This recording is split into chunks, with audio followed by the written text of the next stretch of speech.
masih diberatkan oleh Allah Subhanahu wa taala langkahnya menuju rumah Allah Subhanahu wa taala di waktu subuh ini.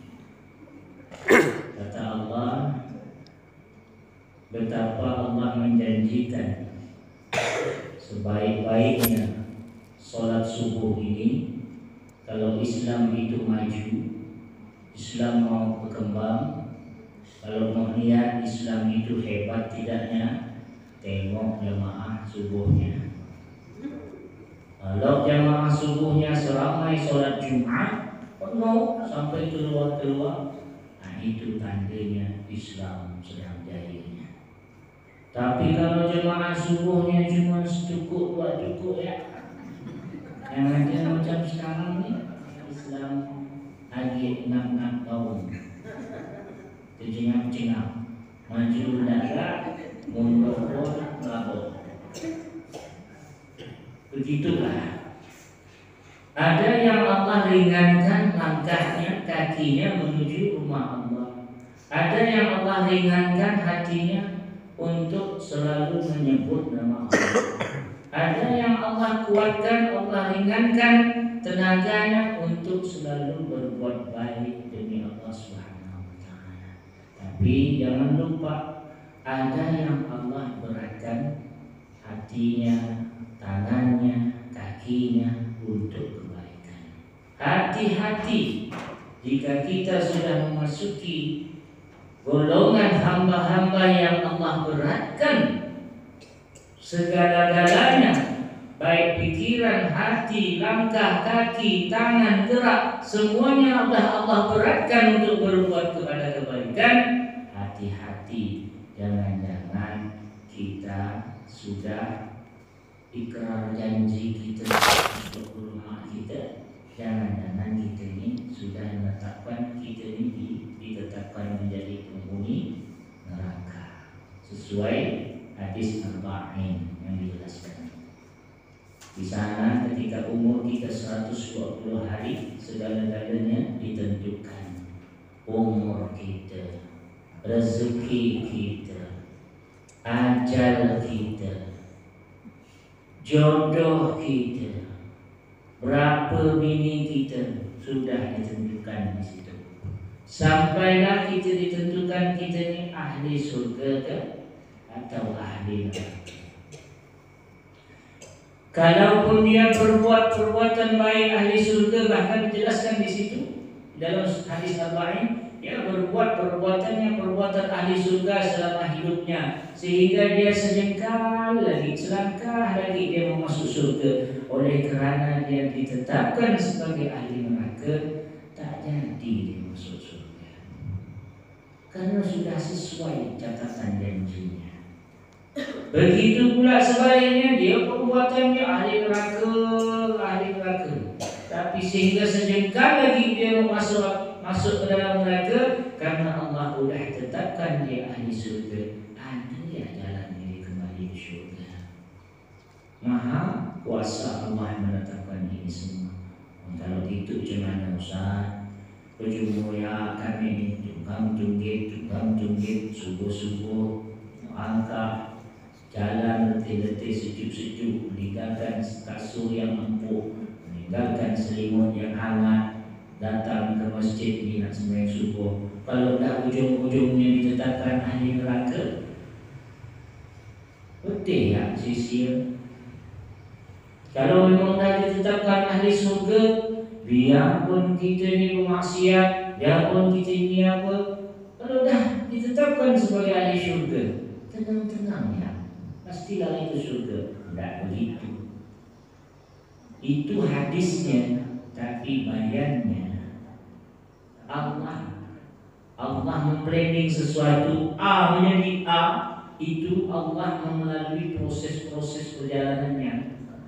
Ibu, bapak lahir dari perut mak kita masing-masing ini ada langsung 70 besar ini. Keluar kita langsung, saya ni keluar, begitu keluar dari perut mak saya langsung sama. Assalamualaikum. Tidak ada. Semuanya dengan proses. dihantar satu-satu, dituntun satu-satu, dibimbing satu-satu. Kalau enggak, kalau semua dah ditetapkan surga neraka paten, tak usah keluar Nabi, tak usah utus Nabi, tak usah utus Rasul. Tapi semuanya Allah suka proses. Macam mana melihat prosesnya kita ni, ahli surga ke tak, ahli neraka ke tak? Lihat.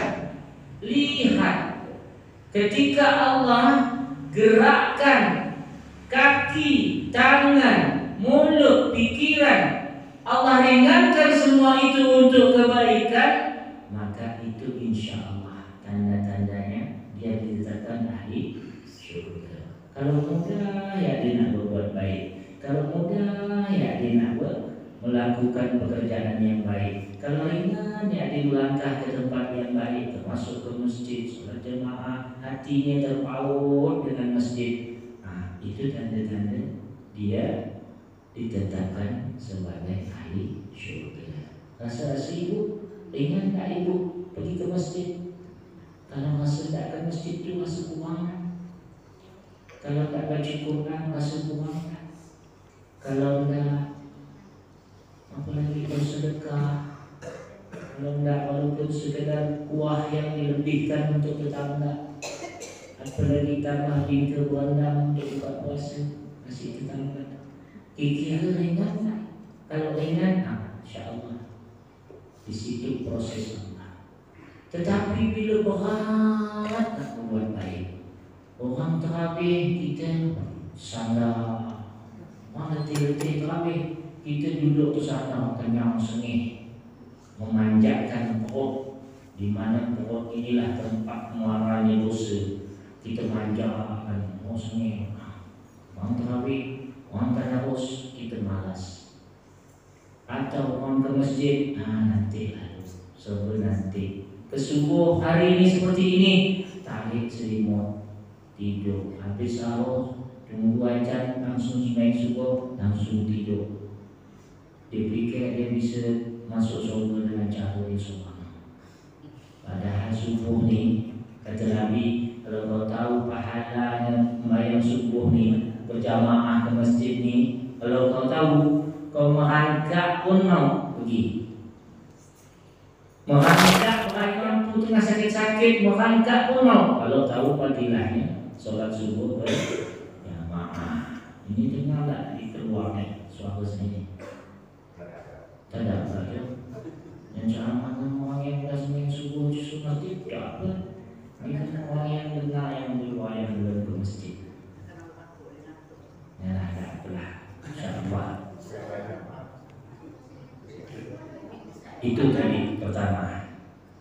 Nah ini rasa syukur kita.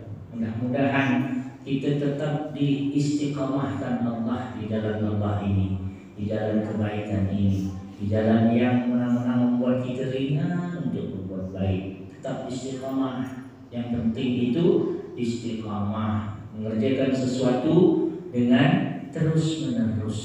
Innal ladzina qalu rabbuna Allah, orang-orang yang berkata Tuhan kami adalah Allah. Cukup? Bukan cukup. Tetapi tsumma istaqamu, kemudian dia beristiqamah. Ketika dia percaya dengan Allah, beriman kepada Allah, segalanya sesuai tuntunan Allah. Allah suruh solat, dia solat. Allah suruh ke masjid, dia ke masjid. Allah suruh baca Quran, dia baca Quran. Allah suruh puasa, dia puasa. Allah suruh bersedekah, berzakat, dia bersedekah, berzakat. Walaupun sifatnya hanya sedikit, tapi terus rutin, terus menerus istiqamah, terus berlanjut, biar sedikit, itulah akan menyebabkan tatanazzalu alaihimul malaikah, turun. Tatanazzalu itu artinya bukan turun saja, berturun-turunan kalau bahasa kita. Berturun-turun semua. Malaikat itu turun-turun, ramai yang turun. Itu tatanazzalu. Bukan seperti malaikatnya. Kalau malaikat sudah turun, Masya Allah, dalam hidup kita dikawal malaikat, dijaga malaikat, keberkahan ada, keamanan ada, keselamatan ada, jauh dari mara bahaya, dah tenang. Tapi istiqamah syaratnya.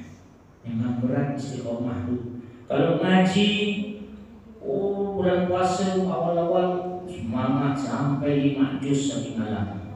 Besoknya tinggal 3 juz. Lusanya tinggal 2 juz. Hari keempat tinggal 1 juz. Hari kelima tinggal 1/2 juz. Hari keenam pergi ke tempat jualan jus. Hilang baca Quran. Makin lama makin hilang. Sebaiknya walaupun hanya 1 juz malam, 1/2 juz malam, tapi rutin. Sahabat tak perlu banyak-banyak amalan. Dia mengamalkan subhanallah wa bihamdihi subhanallahil azim, itu dia amalkannya tak banyak, tapi rutin istiqamah, insyaallah tinggi makamnya di sisi Allah Subhanahu wa taala. Oh, kita bisa tak sehebat sahabat? Bisa. Yang penting istiqamah. Kalau kita sehebat sahabat, amalannya juga sama, istiqamahnya sama, malah lebih hebat kita dari sahabat. Kenapa? Karena kita tak ada jumpa dengan Nabi. Kita kalahnya tak bisa berperang ya macam sahabat tu. Sahabat tu berperang membela Islam, lawan orang Quraisy, lawan suku-suku bangsa-bangsa lain mengembangkan Islam. Kita ni tak berperang, itu yang bedanya. Kita nak perang pun siapa nak kita perang? Siapa ni sialau tak mungkin buat nak kita perang. Kita berada di negara yang sudah diatur. Nah, begitu Bapak Ibu hadirin hadirat yang dirahmati Allah. Hari ini 10 Ramadan. Walaupun itu banyak yang mengatakan dia hadisnya lemah atau palsu atau maudhu. Ada juga yang mengatakan dia qaul ulama. Tapi kita tak bersandarkan kepada itu. Yang jelas setiap saya ceramah, hari ini hari kesekian, hari ini hari kesekian, itu mengingatkan kita betapa setiap detik, setiap waktu, setiap saat di bulan Ramadan ini sangat penting, sangat berharga. Jangan sia-siakan. Entah ini Ramadan terakhir bagi kita. Jangan-jangan tahun depan tak berjumpa dengan Ramadan lagi. Maka setiap detik, setiap saat itu menjadi hal yang sangat berharga. Karena memang Ramadan itu semuanya full on time, 24 jam itu semuanya sangat berharga. Doa dikabulkan kalau Ramadan itu. Kapan ibu mau berdoa? Makin dekat-dekat mau buka puasa, ibu berdoa betul-betul. Jangan dekat buka puasa, bersibuk. Ini cendol belum ada, cincang belum ada, hingga belum ada. Ini apa ibu? Ada buah es batu belum ada ibu. Sibuk kali itu. Justru dekat-dekat buka puasa itu, itulah Allah tu tak, bukan dikabulkan lagi. Allah tak mampu menolaknya kalau kita mau minta. Dan semua waktu di dalam bulan Ramadan. Kalau di luar Ramadan ada waktu-waktu tertentu yang doa kita diijabah oleh Allah Subhanahu wa taala. Kalau waktunya antara 2 azan, berdoalah betul-betul minta. Setelah sholat 2 rakaat berdoa. Antara 2 khutbah di sore hari setelah asar hari Jumat. Waktu-waktu seperti itu di 2/3 malam, tengah malam, tahajud. Itu waktunya tidak semuanya kalau hari-hari di luar Ramadan. Begitu juga tempat-tempatnya. Ya kan? Di tempat ada yang tempat Allah cepat kabulkan doanya di Mu'tazam, di Jabal Rahmah, di masjid, di mihrab. Nabi Zakaria itu sampai numpang mihrab Siti Maryam, berdoa minta diberikan anak. Sampai Allah berikan anak, Allah kabulkan doanya, Allah berikan anak bernama Yahya, numpang di mihrabnya Siti Maryam. Di mihrab berdoa ini, makanya kalau sholat biarkan imam baca doa. Kalau imam baca doa bagus, karena lebih mustajab wilayahnya. Walaupun boleh untuk latihan-latihan kasihkan makmum, latihan baca doa, habis itu latihan jadi imam, habis itu bisa baca semuanya. Anak-anak untuk dilatih, tapi sekali-sekali gunakan mihrab. Tapi itu di luar bulan Ramadan. Kalau di dalam bulan Ramadan tidak ada peduli tempat, tidak ada peduli waktu. Semuanya siaga waktunya itu untuk kita, disiapkan untuk kita, tinggal kita yang munajat dengan Allah Subhanahu wa taala. Dan apabila kita sudah minta, Allah sudah jamin ujibu da'watad da'i. Dalam surah Al-Baqarah juga itu setelah ayat 21. Wahai Nabi Muhammad, kata Allah, wa idza sa'alaka 'ibadi 'anni fa inni qarib. Kalau kau minta, apabila hambamu bertanya kepadamu tentang aku, bilang aku ni dekat. Aku ni dekat dengan dia, bahkan lebih dekat dari urat nadi dia. Jadi apabila kau minta, ya kan? Ujibu da'watad da'i, aku pasti menjawab permintaan permohonan orang-orang yang mau memohon. Maka falyastajibuni, maka mintalah kepada aku. Wal yu'minu bi, jangan lupa juga, jangan tahu minta ya, tada yu'minu bi, tidak beriman kepada aku. Kita perlu beriman kepada Allah. Dan kita minta dengan Allah ni, kita tak percaya pula. Jangan-jangan yang masih susah kita masih tergantung dengan manusia, kita masih berharap kepada selain Allah, kita masih takut kepada selain Allah. Nah, itu belum yu'minu bi. Dia kita minta pun syaratnya belum masuk. Syarat keduanya falyastajibu li wal yu'minu bi, agar dia benar-benar beriman kepadaku, bertuhankan aku, meletakkan aku di atas segala-galanya. Aku ini tempat dia meminta, tempat dia berharap, tempat dia bergantung, tempat yang ditakuti dan ditaati, semuanya lepaskan dari dunia.